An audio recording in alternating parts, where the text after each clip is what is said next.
The core set refresh is here. 70 brand new cards to the core set, in addition to a number of changes to existing core cards. Free-to-play has never been more viable.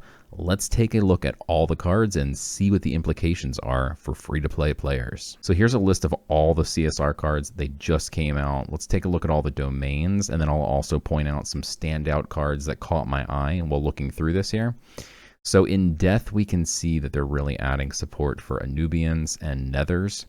And we can specifically see that they're adding like a sub-tribe of Implings specifically. And like the Night-Veiled Imp Squeezer, if you control an Impling, deal 3 damage to your opponent's god. Here we can see summon an Impling and fill your board with Implings. So it's interesting that they're making a sub-tribe of Nethers. And then the other card here that seems pretty nuts is Faithbreaker. This creature is a 5-mana 4/4. When a god takes damage, this creature gains +1/+1. So let's imagine a scenario where you have a bunch of zombies on board. If you have like Necroceptor or Obelisk, this easily helps you fill up your board with zombies. They can all hit your opponent's god. So let's say you play this on 5 mana, swing 4 zombies, that's +4/+4, and then you bag your god power of Soulburn. That does damage to your opponent's god and to your god. And this is +2/+2 because it's whenever a god takes damage. So that includes your own. So suddenly you could be dropping a 10/10 on turn 5, which is pretty insane. And then if they don't kill it, obviously it's just going to spiral out of control. So Faithbreaker seems absolutely nuts to me. I'm terrified to see this card in action. If we look at Deception here, we can see there's a lot of support for Nethers as well. And Guild Creatures, of course. We can see Screams in the Night is pretty insane if you're playing Nether Deception. So you basically you get to spend 2 mana, draw 2 creatures. If one of them is a Nether, draw a Nether. Which means if you're playing a Nether deck, you're going to just guaranteed get to draw 3 Nether creatures for 2 mana, which is insane value. Now, Deception Nethers have not really been a thing in the past, but apparently they will be something in the future, so it remains to be seen how great this card will be, but it seems pretty good as a standout option. Next we have Witherfingers, which is a terrifying card. This is like the free-to-play version of Demogorgon. It's a 7-mana, 8/6, it's got Hidden, and Roar. The 3 strongest enemy creatures gain Burn 2 and go to sleep. So on the surface, this feels very similar to a demo. It's a lot more targeted than a demo. It actually targets specifically the strongest creatures and gives them burn, and they go to sleep. So if you pair this with demos, this could also be pretty nasty. Next, we have Renellan Sparrow. This is a guild creature. It's a 1-mana 2/2 with ward and hidden for 1 turn. So it's basically a Drider Sailweaver, which is a 1-mana 2/2 neutral card with ward, except it also has hidden for a turn. So this is a strictly better Drider Sailweaver for Deception. And then we have Merrick, Keeper of Many. In terms of hidden rush type decks, this card could be very much a staple. It's a 3-mana 2/3, but don't worry about the strength, because after one of your creatures attacks the opponent's god, set this creature's strength to that creature's strength. So let's say you drop it on the board and then swing with a hidden 6/3 that you have already on board. Suddenly you're spending 3 mana to get a 6/3 on board with hidden. This could be huge in hidden rush decks. When it comes to light, we've got support for Mystic Tribe and Olympian Tribes. And let's see, the Selfless Protector is a 1-mana 1/3, and after one of your creatures dies, pull it from your void onto the board and obliterate this creature.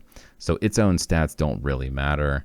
As soon as another one of your creatures dies, this gets obliterated, and you get to pull back any other creature that you had on board. Let's say you had an injured 4/1 Demogorgon, and you want to just trade it off.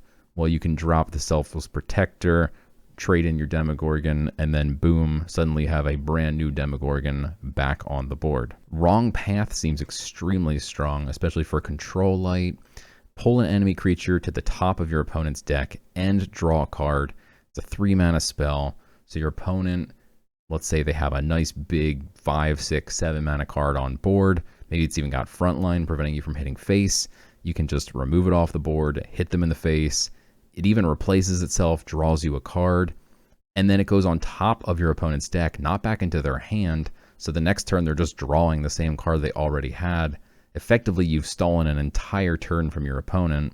And if they spend, 6 mana and you're on 6 mana, they basically have to spend all of their mana again to get it back on the board. You only spent 3 mana. You still have 3 more mana to develop your board. So this seems like a very strong card for light on paper. Militant Theist is a light card here for Olympians. It's a 3-mana 2/3, and you get to target a creature. If it's yours, give it +1/+1. If not, give it -1/-1. This feels very similar to archers. There's a lot of Olympian archers, and basically this is like an archer, except you can also target your own creatures and buff them, which is pretty cool. And it also does -1/-1, whereas normal archers only hit the health. This actually takes away their strength as well. So this seems like a really powerful card as well for light. Next up, we have Magic. Magic seems crazy. We've got support for Aethers and Mystics. And we've got a bunch of spells here. Blizzard Bolt is interesting. It's a deal 3 damage, 2-mana spell.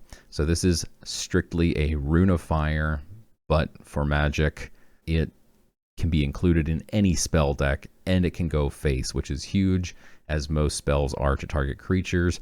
I could definitely see replacing things like Tracking Bolt and including Blizzard Bolt instead, as it's more flexible. You can go face with it, get a bunch of spell boost, Stormfield, get a bunch of spell boost, hit your opponent in the face for like 10 very easily. So Blizzard Bolt could be very interesting. Dralamar, Breaker of Crystals, is the most busted card in the set. This one I'm so excited to play with, also terrified to play against, and I think it will have to be changed within a matter of days. There's no way they can leave this as is. Dralamar, Breaker of Crystals, is a legendary mystic 6 mana, 4/5, with the description: after you play a spell, refresh mana equal to its mana cost. So this guy, I guess, is my team Infinite Mana's new mascot, because this literally gives you infinite mana. If you can get this to stick for a single turn, you can then play every single spell in your entire hand. Many spells allow you to draw cards. You can even play your entire deck of spells if you get this card to stick for even a single turn. We also have the helpful Aether Fox, which is a 3-mana 2/3. And the Roar, reduce the cost of a spell in your hand that costs 3 or less to 0. This is obviously going to be part of many combo decks in the future for sure as well. Being able to reduce a 3-cost spell to 0 means things like Form of Unity can be reduced instantly down to 0, which is huge. Take a look at Nature. Nature has added support for Wilds and Amazons. I'm super stoked on the Amazon support. Some of the Amazons here, we've got Barksworn Protector. This is a 2-mana 2/3 with Ward. It's going to be very helpful to get some Ward developed on the board with your Amazons, as Nature doesn't have typically very many warded creatures. We also have Canopy Sniper, is a 2-mana 1/3 Amazon. And it has the description: after one of your Amazons attack, deal 1 damage to a random enemy creature. This seems like it could be pretty strong on the surface, especially if you use Archimonian Onslaught. That gives all of your Amazons Twin Strike. Suddenly you're able to attack multiple times. Damage is just flying all over the place. And for a 2-mana 1/3, it seems like a pretty strong ability. So I'm definitely very excited for Amazons. That is one of the first things I'm going to be playing in the new set. And then with the wild side, we've got Hevner Grimshuck, and he is an 8-mana 5/5. He's got Confused, Frontline, Overkill, Ward. That Overkill is terrifying because his Roar is gain +1/+1 for each wild creature in your Void. By 8 mana, you can easily have, let's say you're playing Blade Flies, let's say you're playing Animal Bond, you're summoning a Badger every few turns. Nature is able to get tons and tons of little token type creatures that are wild into their void. And by 8 mana, let's say you only have 10, maybe you have 15, that's a 20/20 creature with frontline and overkill and ward. So if this isn't dealt with at 8 mana immediately, and it's going to be very tough to deal with, that overkill is going to be devastating. So very crazy cards here for wild. Even Angry Hippo is a 5 mana 4/6 with frontline. So I think there'll be a lot of support for late game nature, being able to make it to 8 mana. It's going to be pretty nuts. This guy could be enormous. In the neutral, there's actually only 4 new neutral cards here. And one of them is a pretty cool dragon. It's a 6 mana 1/1 with frontline and ward, and roar gain +1/+1 for each card in your hand. I still think it's a little lackluster now, but I can't wait for a dragon tribal deck to come along at some point, hopefully in the next set. My money's on dragon support in the next set because we just don't have enough dragon support. And here we go. War is the last domain here, and they're adding support for Vikings and Olympians. We've got Defiant Farmer. He is a Viking, 1 mana, 1 strength, 1 health, but with an afterlife of deal 3 damage to your opponent's god. You include 2 of these in your deck, and your opponent effectively is starting the game at 24 health.